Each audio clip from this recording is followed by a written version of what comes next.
Hello friends. आज हम लोग डिस्कस करेंगे केवीएस पीआरटी के एग्ज़ाम के लिए उसको क्रैक करने के लिए हमारी क्या स्ट्रैटेजी होनी चाहिए कि हम किस तरह से इस एग्ज़ाम को क्रैक कर सकें।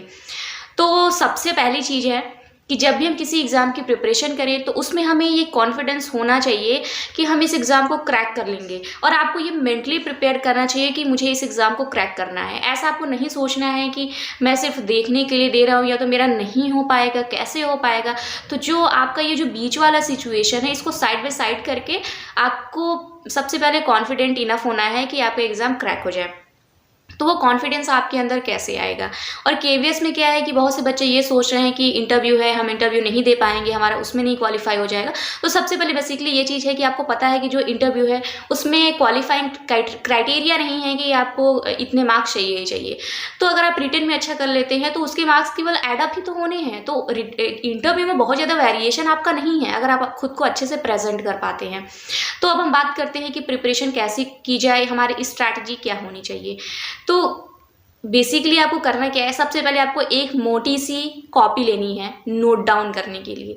आपको 1000 कॉपियाँ नहीं बनानी है, किसी भी सब्जेक्ट की अलग कॉपी नहीं बनानी है, क्योंकि जब भी आप रिवीजन करेंगे तो क्या आप हर सब्जेक्ट की कॉपी को फिर से ओपन करेंगे फिर आप रिवीजन करेंगे? नहीं। तो आपको क्या करना है, सबसे पहले आप एक कॉपी ले लीजिए, और बहुत ही ज़्यादा वो आपकी मोटी होनी चाहिए कॉपी, जिसमें आपके सारे सब्जेक्ट्स के जो भी डाउट्स हैं उसको आप उसमें अच्छे से क्लियर नोट डाउन कर सके। ठीक है। तो अब हम बातें हैं सीडीपी पे कि साइकोलॉजी की तैयारी हम कैसे करें, उसमें हमें क्या करना है। तो साइकोलॉजी में आपका हो जाता है सीडीपी आ जाता है, पेडागोजी आ जाता है, और आपका इंक्लूसिव एजुकेशन आ जाता है जिसमें, और आपका टीचिंग मैथडोलॉजी आ जाता है।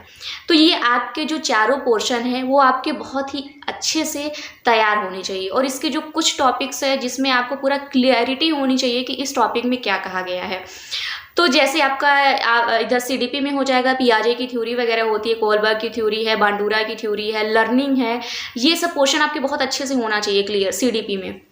टीचिंग मैथडोलॉजी में जैसे ब्लूम टैक्सोनॉमी है, इवैल्यूएशन है, लेसन प्लान है, ये सब आपका बहुत क्लियर होना चाहिए। तो कुछ टॉपिक ऐसे होते हैं आपके किसी भी सब्जेक्ट में जो कि बहुत हाईली इंपॉर्टेंट होते हैं कि जो हमें पढ़ना ही पढ़ना है।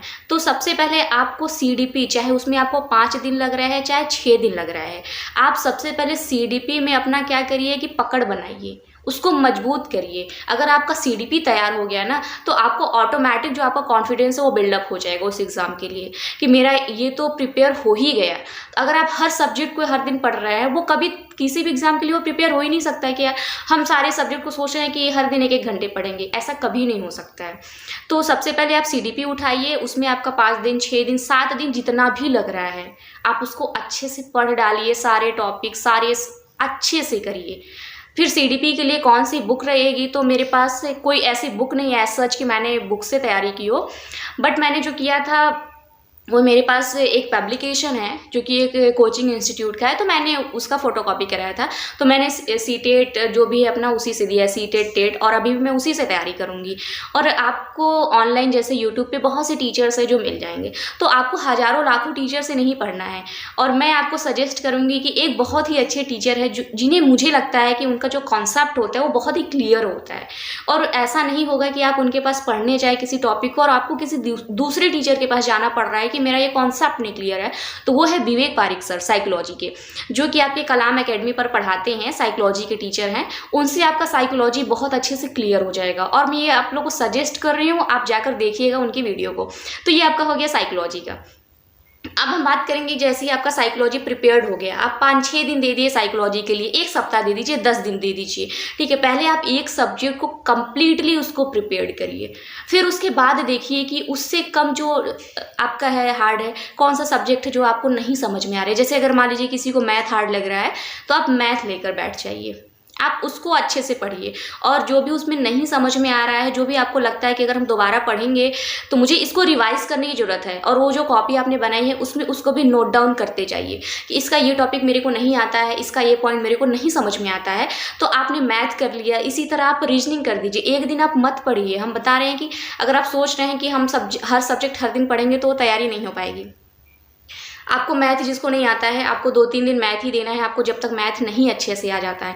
हाँ, और आप लोग ये कहेंगे कि जैसे कि अगर हम एक ही सब्जेक्ट को पढ़ते तो ऑटोनोमस लगने लगता है, हम बहुत ज़्यादा बोर हो जाते हैं। तो आपको करंट अफेयर्स और स्टैटिक जीके आपको डेली पढ़ना ही है, क्योंकि करंट अफेयर्स आपको कैसे पढ़ना है, आपको मंथली का वीडियो देख लेना है कि जैसे अगर मान लीजिए 6 मंथ का हमें पढ़ना है, तो आज मैंने जुलाई का देख लिया, कल मैं अक्टूबर का देख ली, फिर नवंबर का देख ली। इस तरह से आपको मंथली करंट अफेयर्स पढ़ना है। अगर आप डेली पढ़ लेते हैं तो नो डाउट ये बहुत अच्छा है कि आप डेली का पढ़ ले पा रहे हैं। स्टैटिक जीके के लिए क्या करिए कि 1-2 चैनल जो आपको लग रहा है कि जो अच्छा स्टैटिक जीके पढ़ाते हैं, उनके वीडियो आप डेली देखिए। 2 वीडियो आप स्टैटिक जीके के डेली देखिए। और अगर आप बोर हो रहे हैं, आपको लग रहा है कि कोई सब्जेक्ट हमें और पढ़ना चाहिए, तो आप अपने इंटरेस्ट के अकॉर्डिंग किसी भी सब्जेक्ट को पढ़ सकते हैं 1-2 चैप्टर। वो अप टू यू है कि आपको क्या करना है। जब आप बोर हो रहे हैं तो आपको कौन सा सब्जेक्ट पकड़ना है, तो किस सब्जेक्ट को हम टाइम दे रहे हैं। वो आपका ये हो जाएगा कि थोड़ा आप इंटरटेन हो जाएंगे जो भी इंटरेस्टिंग सब्जेक्ट है उसको पढ़ करके। तो जैसे आपको क्या करना है कि 1 बाय 1 करके, हार्ड टू आपको क्या करना है कि जो आपका मीडियम, फिर उसके बाद लो, ठीक है। जिस तरह से आपका जो सब्जेक्ट है, जो हमारे लिए हार्डेस्ट सब्जेक्ट है, सबसे पहले मैं उसको प्रिपेयर करूंगी।